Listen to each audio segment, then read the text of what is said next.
Date date ngayon is March 25 at kahapon yung birthday ko. So, may gusto lang akong sabihin sa sarili ko, sa message ko, para na din sa pamilya ko, kay God, sa lahat. Gusto kong sabihin sa video na to na pinagpasalamat ko yung dagdag na taon sa buhay ko, sa edad ko, na binigyan ako ng isang taon pa ni Lord na mamuhay dito sa mundo. Hindi ko sasayangan yung buhay ko habang nandito ako sa mundo. Ang gusto ko mangyari, Lord, na sana bigyan mo pa ako ng mahabang taon, pagkakataon na matupad ko yung mga gusto ko sa pamilya ko. Wala naman akong ibang hiling kundi mapasaya yung pamilya ko, maibigay ko yung gusto nila, dahil yun naman talaga ang nagpapasaya sa akin, yung makatulong sa pamilya ko at sa ibang tao, kung bigyan pa ako ni Lord, kung bigyan mo pa ako, Lord, ng maraming blessing. Yun talaga yung gusto ko.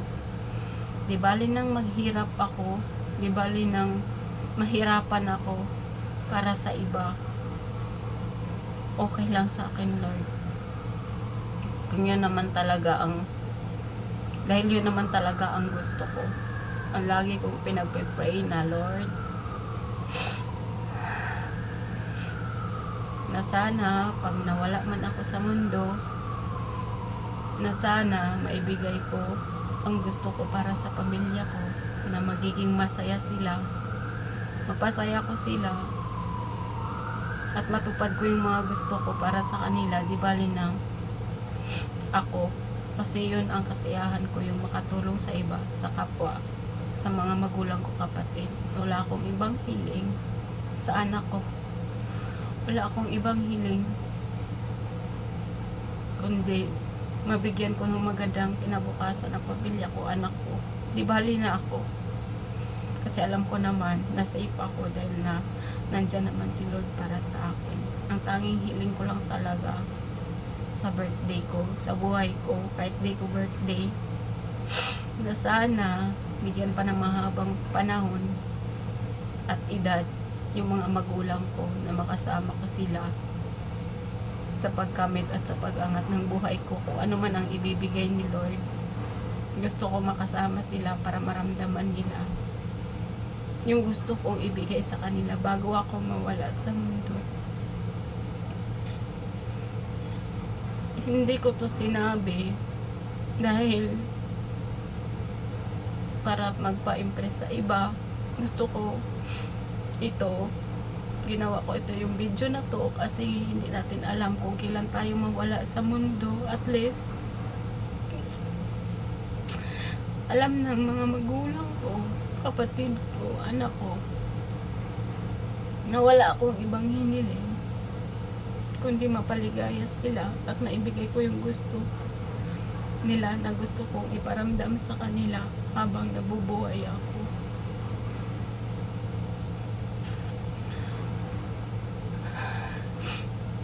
Wala akong ibang hiling na hiniling kay Lord.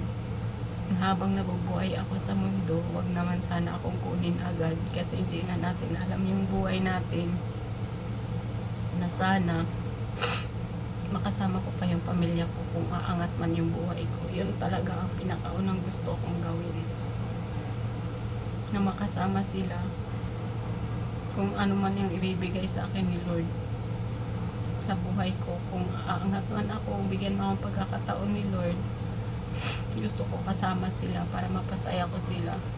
At yun talaga yung gusto ko, kaya ako nagsumikap, kaya ako hindi tumigil.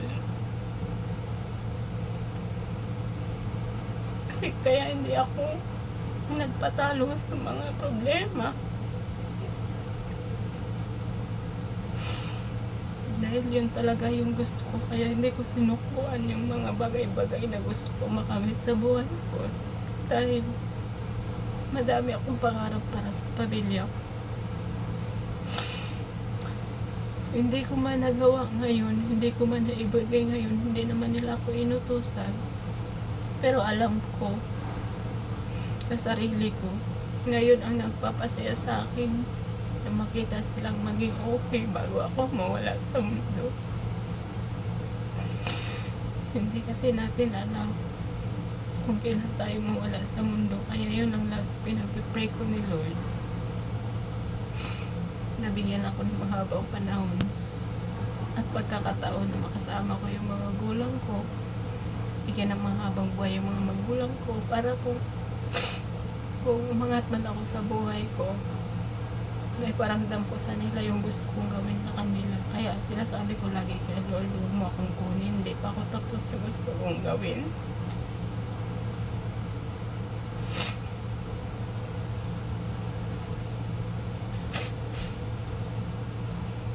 Ginawa ko to yung vision na to kasi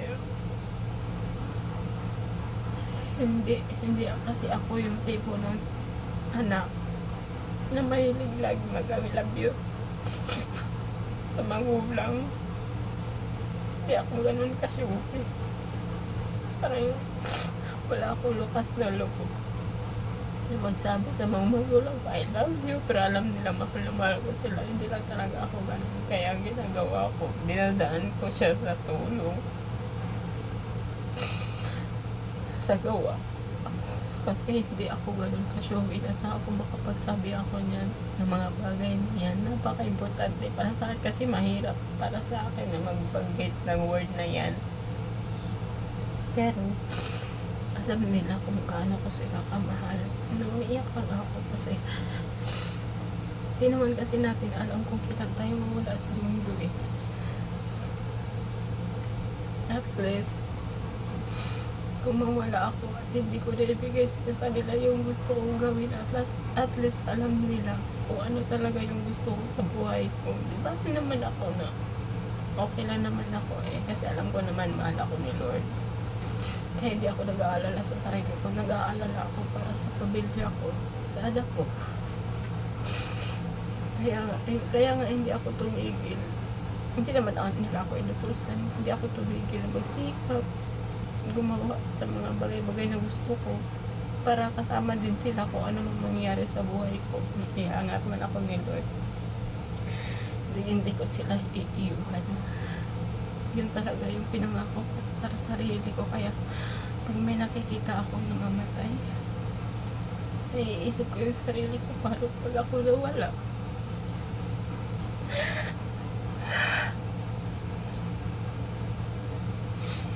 Tapos hindi ko pa nakita, hindi ko pa nagawa yung gusto ko. Hindi naman nila ako inutusan. Gusto ko lang naiparamdam sa kanila na gano'n yung gusto ko. Kasi alam ko masaya sila doon. Pero hindi nila ako inutusan. At yun naman ay kasaya ko doon, ko lang ma-fulfill yung saya sa sarili ko, yung magawa ko yung gusto ko sa kanila. Huwag hindi ko nagawa, parang nadi-disappoint ako sa sarili ko. Iwan ko hindi ko siya sinasadya. Alam ni Lord yun kung ano yung gusto ko. Kaya yung mga bagay-bagay, madaming pagsubok dumating sa buhay ko, test na ginawa sa akin nito, na binibigyan niya ako ng pagsubok. Alam niya kung ano yung mga gusto ko, tinitest niya ako. Pero alam ni Lord na sobrang sidido ako sa mga gusto kong gawin para sa pamilya ko at sa iba. Kaya hindi natin alam kung mawala tayo sa mundo, at sa alam ng pamilya ko kung gaano ko sila kamahal. Minsan nga naiisip ko, hindi ko naman sinasadya na sobrang bait, sobrang maalalahanin ko sa pamilya, sobrang magmahal. Hindi ko yun sinasadya, yun talaga ako. Kaya minsan naiisip ko pag mamatay ako, minsan nagsasabi ako, pero yun talaga yung gusto ko. Nakunay nila yung puso ko, huwag nila ibangon. Itabi nila, kung hindi, ibigay nila sa nangailangan, nilipat. Kasi alam ko, nag-iisa lang yung puso ko ganito. Gusto ko manatili na sa ibang tao yung matigas yung puso. Yung puso ko ipalit. Kasi diba, naranasan ko din na makatira sa isang tao na sobrang tigas ng puso, parang walang puso. Parang hindi nila tayo tinuturing na tao. Hindi parang inaano ko na, Lord, bigyan mo naman sila ng kahati ng puso ko para nalibigay sa kanila at magiging malambot naman.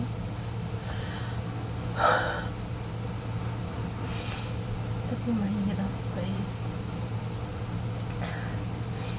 Mahirap na hindi kayo trato ng maganda. Kaya minsan naisip ko, pwede bang ibigay yung kalahati ng puso ko sa ibang tao na may tigas ng puso. Yung parang walang awa ba ganun.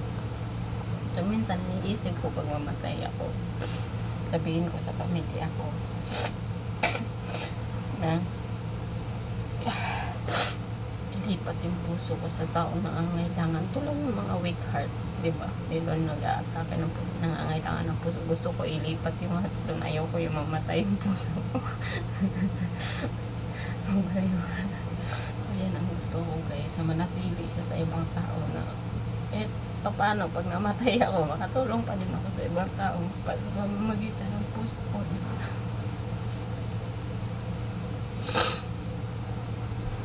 Yun lang, guys, ang gusto ko. Wish ko sa birthday ko, matupad ko yung pangarap ko at makasama ko yung mga magulang ko pag umangat ako sa buhay. Gusto ko kasama ko sila lahat.